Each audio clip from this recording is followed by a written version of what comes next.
bar chord works very much like a temporary capo. If you've seen my video on how to use a capo, you'll know that you can take a capo and place it at any given fret to shorten the neck of the guitar, which in turn raises the pitch, and that's going to change the sound. So for instance, I've put a capo at the 3rd fret here, and I'm going to play an E minor shape. Now it looks like E minor, but it no longer sounds like E minor because I've raised the pitch of the guitar by 3 frets. In fact, this is now a G minor. And if you're not sure about how to calculate which fret goes where, what it sounds like, what it's called, and all that kind of stuff, we'll get to that in a moment. But for now, listen to this. Here's my E minor with the capo on the 3rd fret. And if I replace the capo with my barring fingers, my first finger going right across all 6 strings, again at the 3rd fret, I have my E minor shape here. There you are. I've still got my G minor. So it's like a temporary capo, except that I can move it up and down the neck as I want to. So let's look at a simple example of an E chord. This is a really useful shape to use as the basis of bar chords because normally it features the open 6th string, which is an E.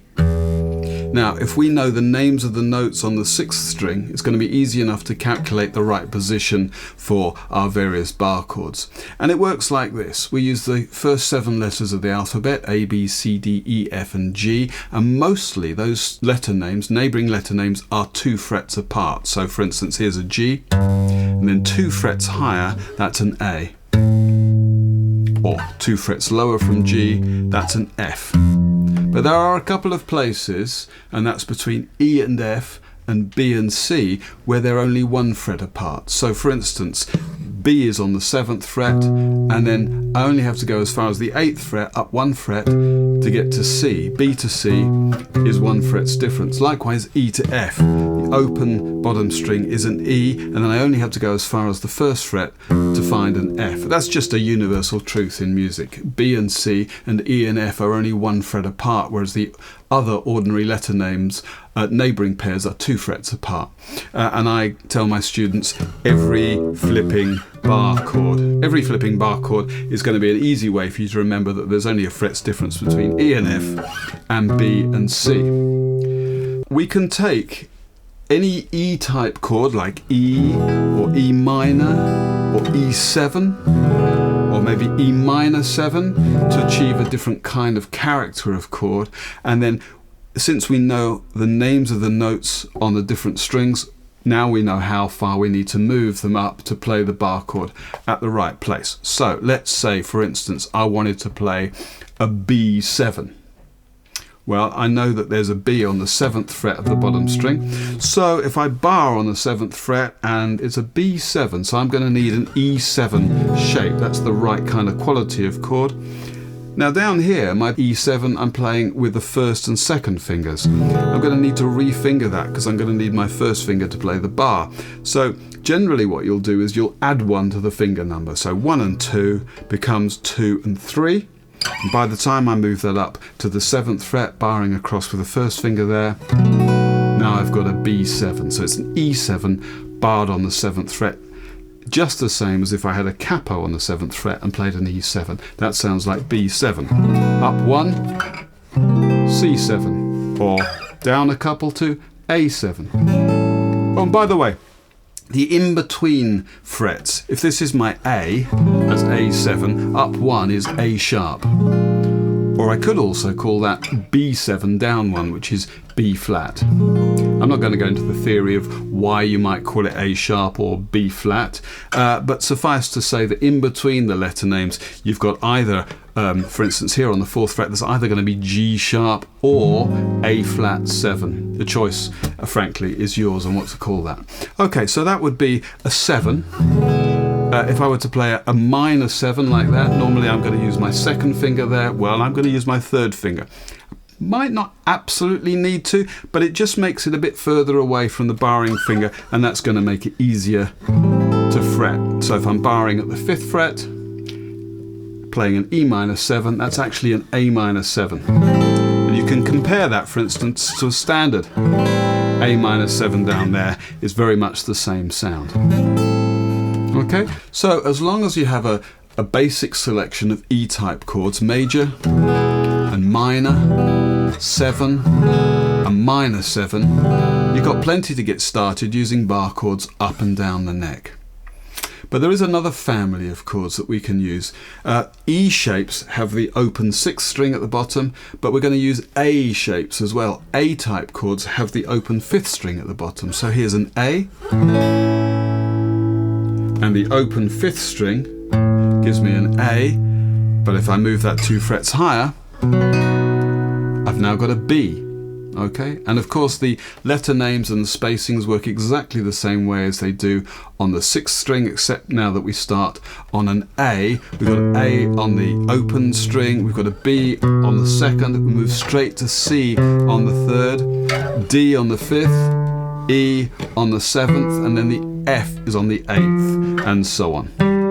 Okay, so that's an A chord. Let's say an A played at the 3rd fret is a C. Very much the same sound. Another A chord that's useful to use, of course, is the minor.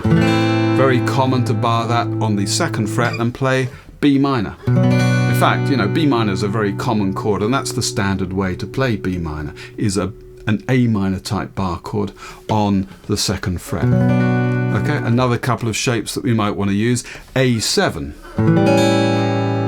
Okay, and if I bar that on the 5th fret, for instance, and play that again, I've got D7. And by the way, before I forget, if I'm playing A7, I've got an empty fret here. I'm not playing anything on the 1st fret, my fingers are on the 2nd fret.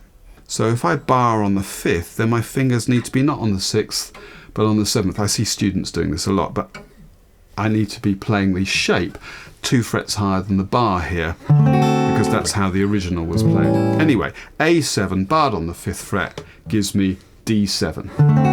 Okay, so I've got a major, I've got a minor, I've got a 7, and I still need a minor 7. Well, here's a minor 7, and if I play that, let's say the 7th fret, that's E minor 7. Up 1 from there, F minor 7, F sharp minor 7, G minor 7, and that's probably about as far as I'm going to go. So there you are, E-type shapes and A-type shapes. Now, when am I going to use an E-type shape and when am I going to use an A-type shape? Sometimes one of them will be a bit high, like that's D minor. Okay, it's doable, but as an E minor shape barred on the 10th fret, maybe I'm better off playing an A minor shape barred on the 5th fret. Okay. Another reason to decide whether you're going to use an E-type or an A-type shape is the proximity that the shape has to the previous one or the following chord. So for instance, if I've got a G7, this is an E7 shape barred at the 3rd fret, and my next chord was C minor, well, I don't want to use an E minor shape up on the 8th fret because there's a perfectly good A minor shape on the 3rd fret. So I can go from G7 to C minor without actually changing the bar, but I'm using a different family of chords, an E7 for G7 and an A minor for C minor. Now, if you're struggling to get a decent sound out of your bar chord at the beginning, well, that's very common. A couple of tips I can give you maybe are that you want to keep your finger straight and just investigate what happens if you move your finger further across. You might find you need to move it further than you think, or not quite as far as you think. Once you've got a decent sound, don't bother changing your bar for E-type shapes and A-type shapes. You know, you might be thinking, well, if I'm playing an A minor, I only need to bar across 5 strings. Once you've settled on a decent shape, I would keep it there, whatever shape you're going to play above it. Try and aim for as close to the back of the fret wire as you can. That should make it a little bit easier. And here's a thought. You can see here that if I just move my thumb very slightly towards me, you can just see that my hand starts to roll, and it's rolling to the outside, only a little bit, but the outside edge of my finger, my index finger here, is slightly flatter, and the skin is frankly a bit thinner there, so it's going to be slightly easier to play. So that's what you're aiming for, is to be able to bar across all 6 strings and play them clearly like that. But it will take time. you're combining this new kind of physical task with the whole kind of calculating of stuff and working out whether it sounds okay and so on. So just expect it to take a little while. I think that's probably the best tip I can give you. So finally, are we only going to use E-type and A-type chords? You might, depending on what kind of music you play, you might only ever use E-type and A-type chords to play bar chords. It's possible, theoretically, to use anything. So here's a G, and if I bar that on the 5th fret and play it there, well, that's now a G chord shape barred on the 5th fret, and actually, that sounds like a C, but it's really hard. I find that quite difficult to play. It's not particularly versatile, not particularly useful either. Sometimes, so here's a C shape. I don't even know if I can play this. Just about. Okay, so that's a C shape barred on the 3rd fret, gives me an E flat. But there are easier places to play an E flat. So for instance, an A barred at the 6th fret. That's going to give me an E flat. That's going to be easier. So yes, in classical music, or if you're an advanced finger picker and the order of the notes matters a lot to you, then maybe you're going to use other shapes for bar chords. But if you're playing folk guitar or pop guitar, you might go your whole career without playing anything but E-type and A-type bar chords.